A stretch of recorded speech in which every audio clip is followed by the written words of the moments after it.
Coucou tout le monde, donc aujourd'hui on se retrouve dans une nouvelle vidéo pour que je partage avec vous mes conseils pour que vous puissiez obtenir votre permis de conduire. Donc ça va être des conseils basés sur ma propre expérience personnelle. Le premier conseil qui est pour moi le conseil à retenir, c'est se détacher du permis.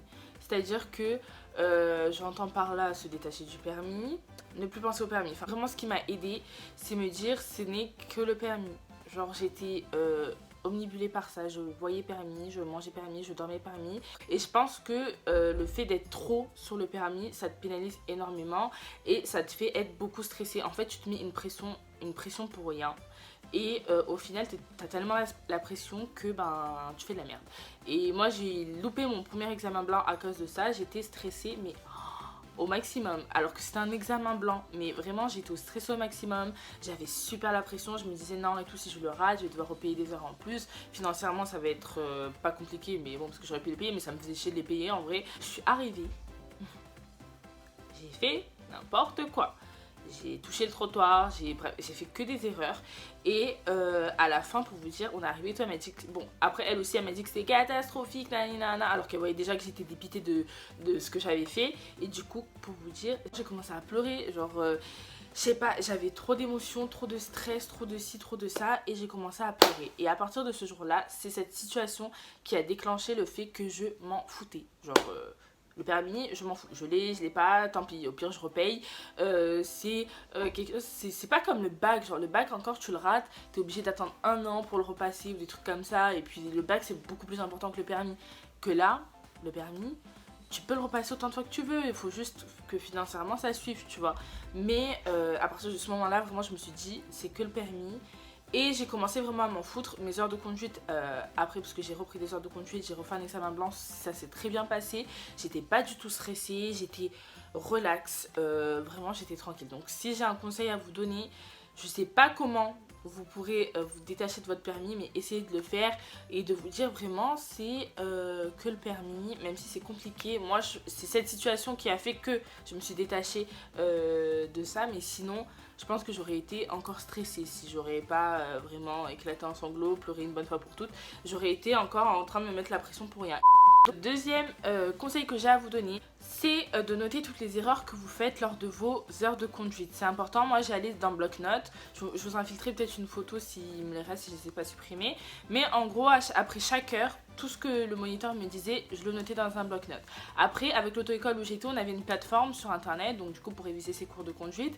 Et après chaque cours que tu avais passé, il te mettait ce que tu devais travailler. Donc en fait, à la fin, quand tu avais fini ton heure, vous preniez le temps, il prenait le temps de noter tout ce qui avait, qui allait pas, ce qui avait, qui allait, etc. Et puis après, chez toi, tu pouvais voir les erreurs que tu avais fait. Et ça, si vous n'avez pas cette plateforme-là pour vous, moi, même si je l'avais, je me faisais quand même dans mon bloc-notes. Je me notais les erreurs que j'avais fait, les choses que je devais travailler. Par exemple, quand il me disait plusieurs fois que j'oubliais mes contrôles, je marquais en gros contrôle. Et avant chaque heure de conduite, je relisais ce que j'avais marqué en fait. Parce que c'était super important de faire un travail en fait chez soi. C'est super important de faire un travail chez soi pour que l'heure précédente se passe mieux. Et en plus, ça vous fera peut-être économiser des heures. Moi, je sais que je me relisais le truc et genre, je me faisais des mises en situation fake, tu vois. Genre, j'étais là dans ma chambre et tout, j'étais en mode, ok, là, j'arrive, je rétrograde, clignotant, contrôle, pas contrôle, angle mort, pas angle mort, je tourne, nanana. Et c'était super important. Après, c'est selon aussi les mémoires des personnes. Moi, je sais qu'il faut toujours que je fasse, tu vois, pour que ça rentre dans mon cerveau. Il y en a, il faut qu'ils écoutent, il y en a, bref... Tout dépend de votre type de mémoire, de comment vous avez l'habitude d'apprendre. Mais je pense que c'est un bon conseil à appliquer. Et puis même, c'est toujours mieux de retravailler ses erreurs avant le cours prochain. Au moins, il se déroulera mieux. Lire ses cours de conduite, c'est aussi important. Moi, je sais que dans l'auto-école où j'étais, les cours étaient super bien détaillés. C'est-à-dire que même sans que tu pratiques le cours, tu comprenais super bien le cours. Il y avait des vidéos explicatives, il y avait des photos. C'était vraiment bien expliqué et ça permettait vraiment de moins perdre de temps lors de ton heure de conduite parce que c'est qu'1 heure et moi encore c'était 45 minutes donc c'est vraiment court, tu as le temps de pratiquement rien voir. Donc si tu arrives vraiment comme je disais dans mon conseil précédent sans avoir lu un peu le cours, c'est un peu te mettre des bâtons dans les roues, tu vois. Après c'est pas obligatoire, il y en a très bien qui arrivent à y aller sans lire le cours. J'avoue que moi des fois je relisais pas le cours, mais des fois quand je comprenais, il y avait des trucs par exemple les ronds-points, l'autoroute et tout, là vraiment j'ai lu le cours, même le créneau, les stationnements et tout, j'ai lu le cours parce que je sais que c'est des choses qui sont un peu plus compliquées. Petit disclaimer, j'avais commencé à vous faire une vidéo sur mes conseils pour avoir votre permis. Et je commençais à raconter mon auto-école, mon avis, les moniteurs, etc. Et je pense que je vais vous faire une vidéo à part de celle-ci, sinon ça va être vraiment trop long. Là je vais me baser que sur les conseils parce que c'est le plus important. Et pour ceux qui veulent une vidéo sur autoécole.net, sachant que c'est une auto-école qui est dans plusieurs villes, etc., n'hésitez pas à me le dire, je vous le ferai. Et ensuite, prochain conseil qui est aussi important, c'est d'écouter les conseils de vos proches. Attention, ok, de vos proches qui ont le permis. Commencez pas à aller écouter la fille, là, le pote, le ci, le ça qui n'a pas le permis. Non. Surtout si vous avez des cours que vous n'avez pas compris ou des heures ou des trucs. Moi, je sais que j'avais demandé à mon père les créneaux, je crois.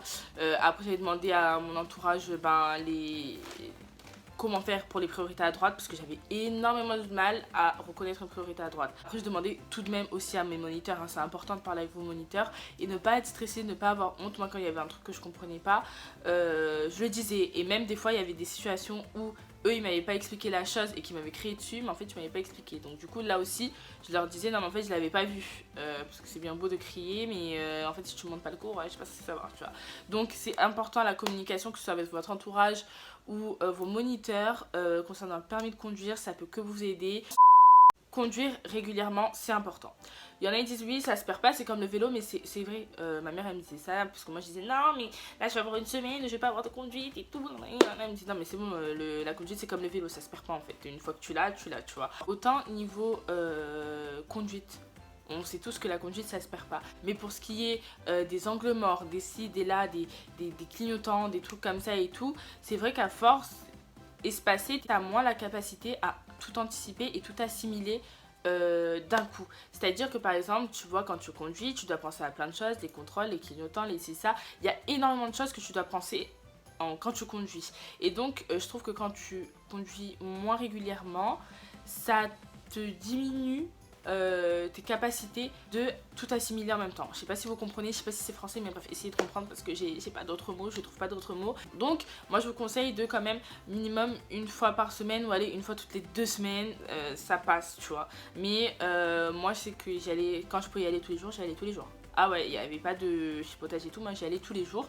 Quand je pouvais, j'y allais tous les jours. Voilà, donc après c'est à vous et vos disponibilités, mais si vous pouvez prendre un maximum d'heures par semaine, faites-le. Après je parle d'heures par semaine, je parle pas d'heures d'affilée. Moi je pouvais prendre maximum 2h15 d'un coup, mais c'est trop long, c'est trop. C'est au bout d'un moment t'es concentré au début, au milieu tu dérapes, à la fin t'es carrément plus là. Donc moi je prenais 1 heure par jour. Après ça dépend d'une personne à une autre, c'est vraiment vous qui voyez comment vous voulez le faire, mais essayez d'y aller régulièrement, c'est important.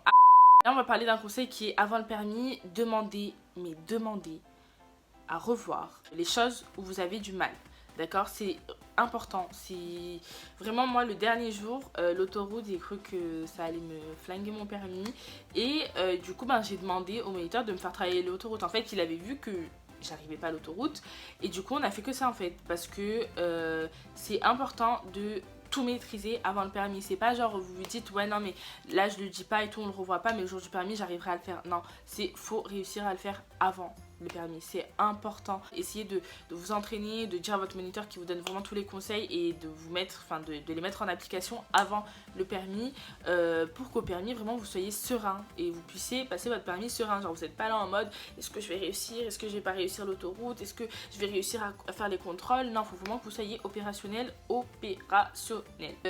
Le jour du permis, je vous recommande d'avoir un chewing-gum. Moi je sais que c'est ce qui m'a permis de moins stressée, même si je vous avais dit que j'étais pas vraiment stressée du tout, hein. J'étais vraiment tranquille, pas stressée, mais je sais pas, le fait de mâcher mon petit chewing-gum ça m'a fait du bien. Après je dis pas que c'est ça qui m'a permis d'avoir mon permis, hein, mais ça m'a permis au moins de me déstresser. Autant prendre un chewing-gum, on sait jamais, même si ça vous déstresse pas, prenez un chewing-gum, on sait jamais, peut-être que ça peut marcher pour vous. En tout cas moi je sais que ça m'a déstressée. Pour les questions de... Donc là, ça va être vraiment des conseils pour le jour J. Pour les questions de vérification, je vous recommanderais d'aller sur YouTube et de taper vérification de nanana. Moi, c'était Peugeot 208. Vous tapez le modèle de votre voiture avec lequel vous conduisez, enfin vous effectuez vos heures de conduite.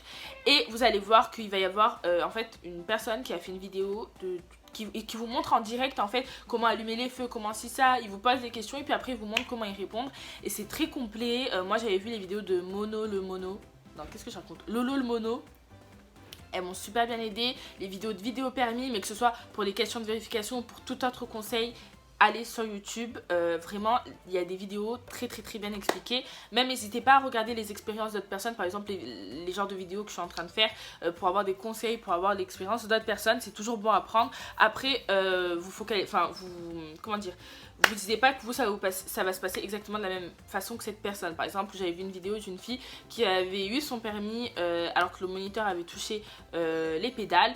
Certes, elle a eu un coup de chance, mais ne vous dites pas que vous aussi, parce que ça lui est arrivé, ça va vous arriver la même chose. Vraiment, faites-vous un avis, mais vous aurez votre propre expérience à vous, quoi. Ce sera jamais pareil que pour une autre personne. Concernant la conduite, quand vous passez à côté d'un feu vert le jour de votre permis, n'hésitez pas à enlever votre pied de l'accélérateur. Ça, c'est mon moniteur qui me l'a dit. Parce que le jour de l'examen blanc, le premier examen blanc que j'ai eu, je savais pas cette petite astuce. Et du coup, ben, c'était vert, j'accélérais, tu vois. Et là, t'arrives et puis ça passe au orange et t'as pas le temps d'accélérer. Du coup, tu passes. Et le jour du permis, si tu fais ça, c'est mort pour toi, t'as pas ton permis.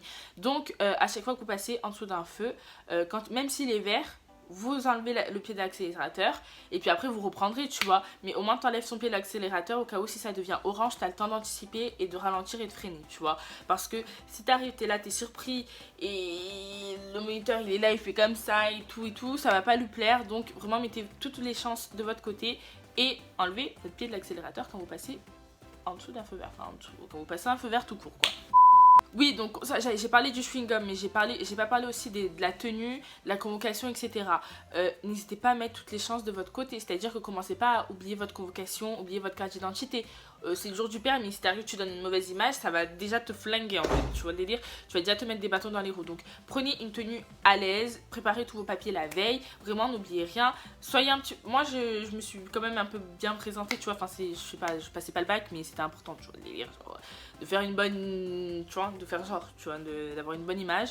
Donc c'est ce que j'ai fait, je me suis habillée contracté n'importe quoi, décontracté mais bien, tu vois, et puis j'ai pris mes papiers et puis je trouve que c'est mieux de tout avoir et de tout bien faire, au moins tu te mets pas de bâton dans les roues. Les ronds-points, dites-vous que il y a toujours des passages piétons pratiquement, je comprends pas, moi c'est quand je conduisais, j'étais en mode mais pourquoi vous avez mis un passage piéton là? Déjà que je suis là, je suis en galère à mettre mon clignotant, faire mon angle mort, sortir, vous mettez un truc, je suis là, je suis comme ça et j'arrive devant, je vais écraser quelqu'un. J'étais en mode mais c'est super important de faire attention aux piétons, les laisser passer, la courtoisie. Oh, tellement à un moment, attendez, je vous raconte, non mais la courtoisie, j'ai levé ma main, j'ai failli staker le mec à côté. Genre j'ai fait, je voulais qu'il voie que je fasse la courtoisie, tu vois, mais je crois que je me suis un peu trop emballée. Genre lui il était comme ça, elle a failli m'agresser et tout. Mais bref, au moins il a vu que j'étais courtoise, tu vois. Mais vraiment la courtoisie, que ce soit quand quelqu'un vous laisse passer sur l'autoroute, quand on vous laisse vous insérer et tout, n'hésitez pas à vraiment jouer sur la courtoisie. C'est des points qui sont faciles à avoir, donc vraiment n'hésitez pas. Et donc du coup pour en revenir au passage piéton, il y a pratiquement toujours un passage piéton après les ronds-points. Donc ralentissez. Le bilan du permis, qu'est-ce que ça fait d'avoir son permis, etc.